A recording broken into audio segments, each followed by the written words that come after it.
Tonight, a shutdown countdown. A divided Congress, days away from running out of funding. If you're not funding the troops and you're not funding the border, it's pretty difficult to think that you're going to win in a shutdown. And the party of Reagan, no more. There's no question but that the Republican Party today is in the shadow of Donald Trump. The GOP's march to populism. Plus, free testing. The government resumes doling out at-home tests for COVID-19. All this and more tonight on Faith Nation.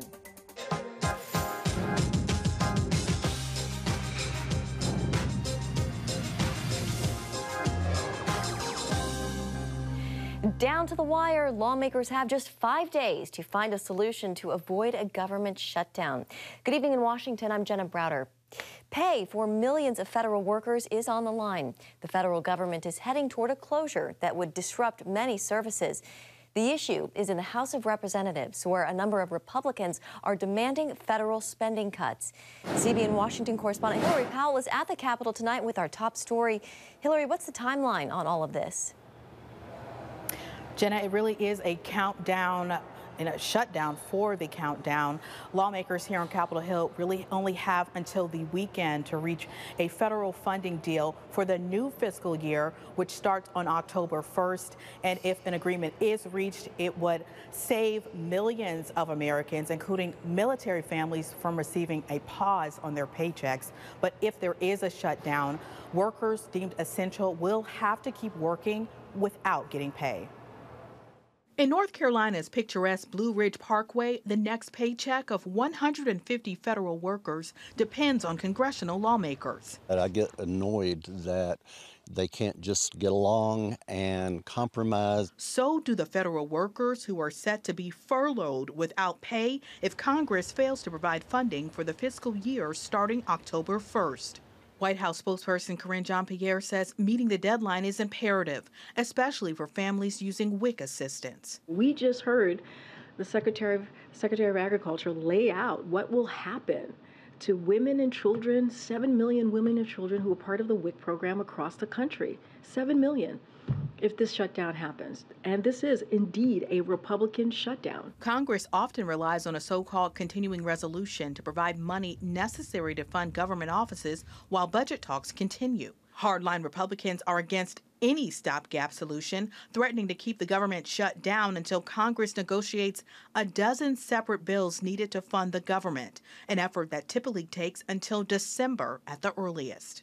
House Speaker Kevin McCarthy says holdouts within his own party are starting to make concessions on spending. So let's get this going. Let's make sure the government stays open while we finish doing our job, passing all the individual bills and getting this done. Under a shutdown, affected areas include health programs, Social Security, and Medicare, among others. People applying for government services like clinical trials, firearm permits, and passports could also see delays. In 2018, the latest and longest government shutdown lasted 5 weeks under former President Donald Trump's administration. At the time, federal workers like Marilyn Carruthers resorted to paying monthly bills with credit cards. Our mortgage, our gas, electric, trash, water bills. Okay, now if a funding agreement is not reached, then a shutdown will officially begin 12:01 a.m.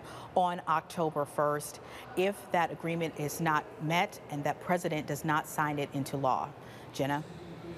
Hillary, what about the presidential pay and Congress in all of this?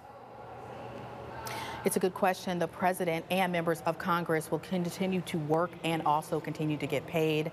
But like millions of people across the country, some workers that even keep this building in Congress going, including housekeepers and some other service members for food services, will not get paid, and they might not even be able to see some of that pay recouped after the shutdown ends. On Capitol Hill, Hillary Powell, CBN News. All right, thank you, Hillary. Chief Political Analyst David Brody is here now for more. David, let's talk about the political ramifications for Republicans here if, in fact, the government does shut down. How serious is this politically for Republicans? Well, it's serious, and it would be a Republican shutdown. What Karine Jean-Pierre said from the podium is true, and that's because Republicans are the one that that will want to shut it down if there can't be an agreement, which is interesting from a political standpoint. You have the House impeachment inquiry starting this week. Bad news for Biden. You've got a porous border. Bad news for Biden. And the poll numbers, as we've seen time and time again, especially the latest over the weekend, horrible news for Biden. So a trifecta of bad news for Biden, and yet Republicans are going to make themselves the center of attention by potentially shutting down the government. That's kind of where this is at. And real quick on McCarthy, he's got a decision to make here. Look, here's the bottom line. He has to decide if he's going to either shut down the government, because it'll be his call, or work with Democrats in the House to pass a stopgap measure that would not shut down the government, but it might cost him his job with House conservatives. Yeah, David, I want to ask you about some of that bad news and those polling numbers that came out about President Biden this weekend. But first, the latest potential shutdown, it really comes as the Republican Party tries to figure out what's next. The GOP, as we know, has gone through some big changes in recent years. It was once the party of Ronald Reagan. Now, though, many conservative of Ronald Reagan's conservative ideals are fading. Well, that's right. And polls show that many GOP voters have different views nowadays on foreign policy, economic policy, the culture as well. And that means it looks like we're moving from that Reaganism right into populism. The last time Republicans debated in Simi Valley, participants included then-candidate Donald Trump, one of the reasons the GOP is no longer considered the party of Reagan. Today, a populist movement is rising in the Republican Party. Former VP and presidential candidate Mike Pence prefers a return to those days of Reagan conservatism and opposes Trump's version of today's GOP. In the days to come, will we be the party of conservatism? Or will we follow the siren song of populism unmoored to conservative principles? The future of this movement and this party belongs to one or the other, not both. Make no mistake, Donald Trump has changed the Republican Party, something retiring Senator Mitt Romney regrets. There's no question but that the Republican Party today is in the shadow of Donald Trump. He is the leader of the greatest portion of the Republican Party. It's a populist, I believe, demagogue portion of the party. Look, I represent a small wing of the party, if you will. I call it the wise wing of the Republican Party. And I don't believe we're going away. I think ultimately we'll see a resurgence and come back into leadership of the party. That doesn't seem likely, because while Trump gets the credit, this version of the GOP has been developing over decades, and the statistics bear that out. Coming out of Reagan and into the Bush years, 62% of Republicans preferred to reduce the debt rather than protect entitlements. Now, only 29% feel that way. And back then, 53% felt America should be more active abroad. But after attempts at nation building and the post 9/11 wars in Iraq and Afghanistan, Republicans became fed up, and that number is much lower today at 24%.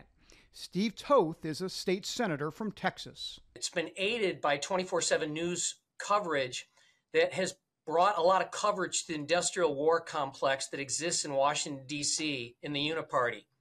And I think people are just sick and tired of it. And the culture wars are far worse today than at any time in modern American history. Ronald Reagan did not have to deal with critical race theory. Ronald Reagan didn't have to deal with the covert transitioning of our children in our public schools from male to female or female to male. Ronald Reagan didn't have to deal with abortion through not 9 months, but 10 months. And so there is an outrage in the United States that has called for a new kind of politician, a new kind of office holder that is not going to talk a good talk, but is actually going to have to deliver some results. Enter Donald Trump marching toward a more blue-collar populist party that's also operating in a very different political environment. The days of working across the aisle are almost non-existent. Long gone are the days when Reagan and then Democrat House Speaker Tip O'Neill shared a cozy personal relationship. One day I picked up the paper and read where he had made a statement about me that was pretty harsh. And I called him and I said, Tip, I thought we had a relationship here where we could do business together and all, and now I read in the paper that you said And he interrupted me and said, well, old buddy, that's just politics. He said, after 6 o'clock, we're buddies, we're friends. Along with the cordial relationships disappearing and trust in the federal government eroding, pessimism seems to rule the day now. While Reagan focused on the shining city on a hill, today 40% of Americans feel Republican leaders are mostly pessimistic when they talk about the country's future. To be clear, Reagan and Trump have two similar core underpinnings: champion traditional family policies with the mantra of less government. I believe Ronald Reagan would have attacked these issues the same way that Donald Trump has.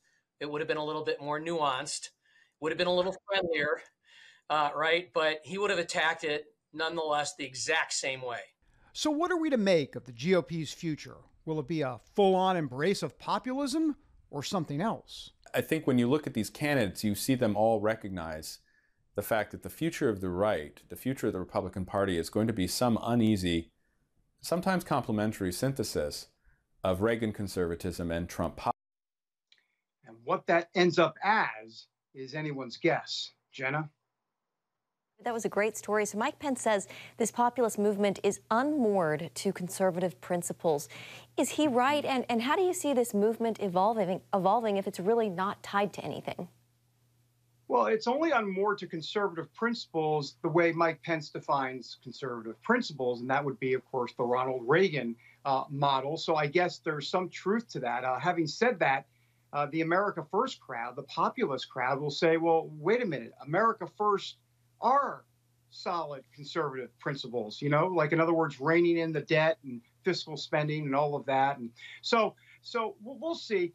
Mike Pence has a credibility issue here. Let's be honest. And here's why, Jenna, real quick, is because he supported many of those populist type policies that President Trump put in place, being against free trade and all of that. So, there's some reckoning that Mike Pence also has to do. David, let's talk about 2024. Some stunning numbers out this weekend. Polling from the Washington Post and ABC News shows Donald Trump up 10 points over Joe Biden, 52-42 in a head-to-head matchup. The Washington Post did say this could be an outlier, but David, what do you make of it? Well, it's really staggering. It's stunning, actually. 10 points, a 10-point lead for Donald Trump. Look, here's the reason why. Let me just give it to you in a nutshell. Politics is all about the narrative being framed. The narrative on Joe Biden has not been good from the get-go. As much as the White House would like to try and change the narrative, it hasn't been good.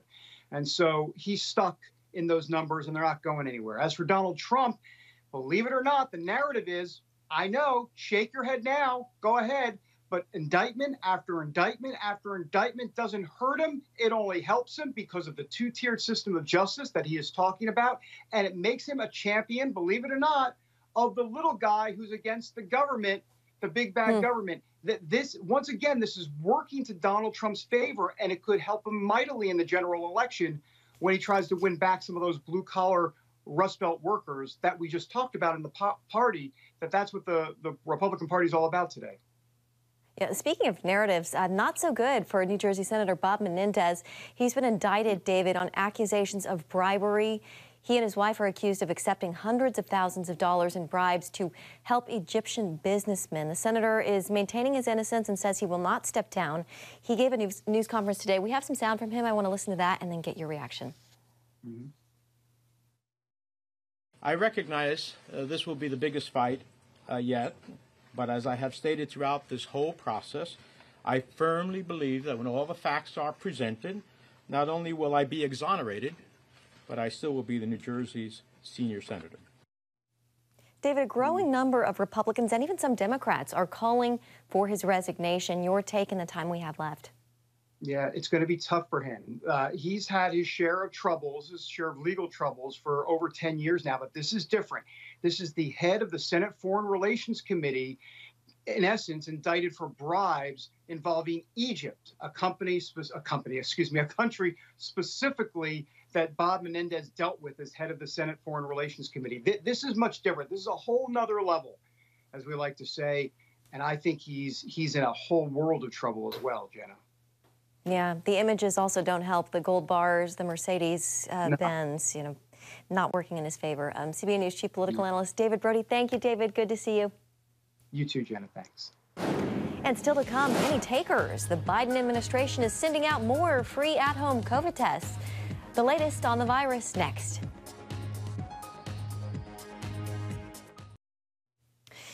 Welcome back. With COVID-19 on the rise again, beginning today, the Biden administration is bringing back free at-home tests.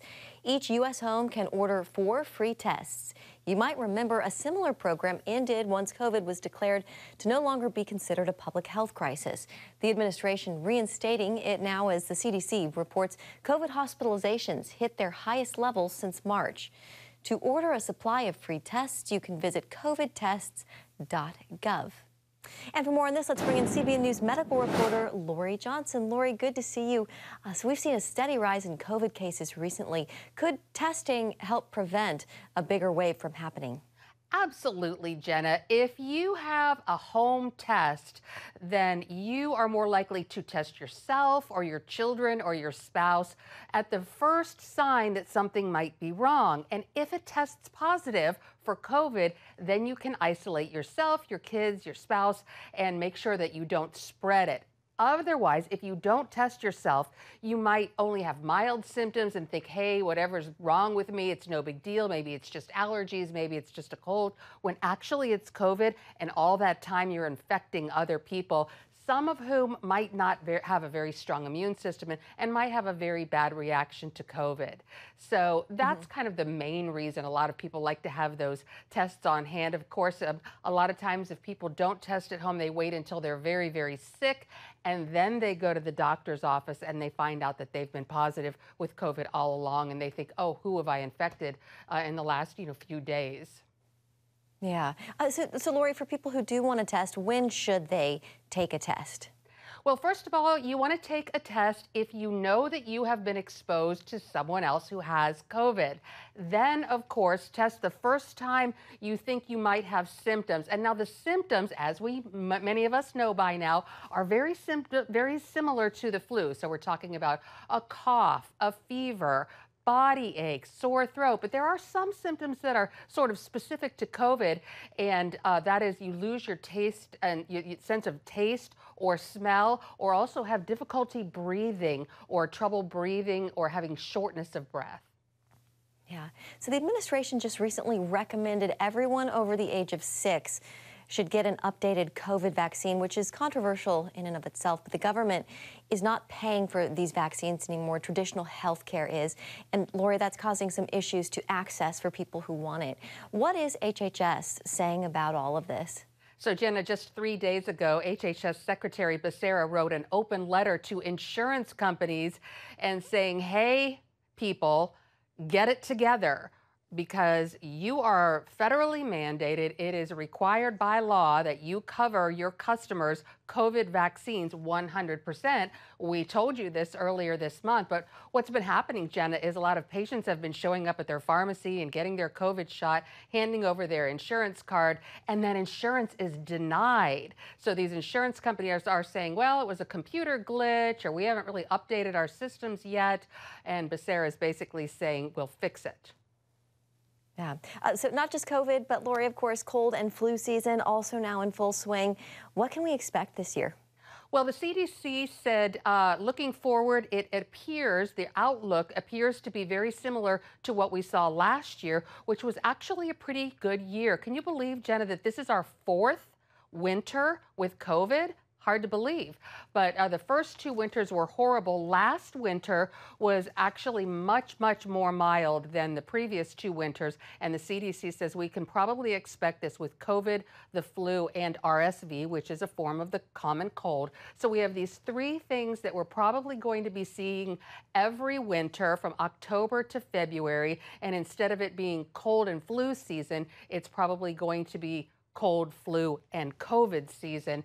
But right now, it appears that there is a good vaccine. A lot of people have immunity already, although there could be a strain of COVID or the flu that is resistant to some of these antibodies that we have. We will see. But right now, the CDC says it's probably going to be a season very similar to what we saw this time last year.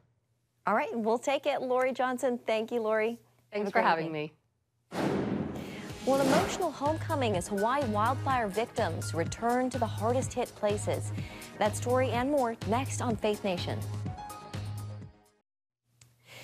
Mexico is taking new steps to cut down on the surge at the southern border. In a new agreement with the United States, Mexico will now deport foreign migrants from cities near the border, sending them back to their home countries. That's one of just 15 measures Mexico will take as part of this deal. Also on the list, the Mexican government will allow the U.S. to expel migrants using an international bridge that connects Mexico to El Paso. Border officials in Mexico will also provide the U.S. a daily report on how many migrants might be using the rail system to illegally cross the border. The agreement comes as the surge of immigrants try to make their way to America. The latest numbers, 233,000 people attempted to illegally cross the border in August alone. It was an emotional day for many in Maui as some survivors of the devastating wildfire there got the chance to head home to Lahaina for the first time. More than 6 weeks after the disaster hit, killing at least 97 people, today many got their first look at the destruction in badly burned Lahaina. Those there were advised to wear protective gear due to the toxic ash still in the air. For many of them, they have lost everything, including loved ones. We want to make this process as comfortable and as easy on them and keep them safe. For anyone that has had the opportunity to be out in the Lahaina area affected by the fire, it is just overwhelming to see the devastation. Today's supervised visits come as the Environmental Protection Agency, the Army Corps of Engineers, and Maui County Highway authorities continue to clear the burned areas. And we'll be back with more Faith Nation right after this. Finally tonight, a special delivery from space. Scientists at NASA are celebrating the safe arrival of precious cargo, a handful of asteroid rocks. The collection of black pebbles and dirt came from asteroid Bennu, a mountain-sized space rock more than 200 miles away from Earth. The rocks traveled through space for eons before being captured by NASA's OSIRIS-REx space capsule. That capsule touched down in the Utah desert on Sunday, capping off the 7-year mission. Scientists believe the rocks hold information about the earliest days of our solar system. And that's going to do it for Faith Nation. Thank you for joining us, and we'll see you tomorrow.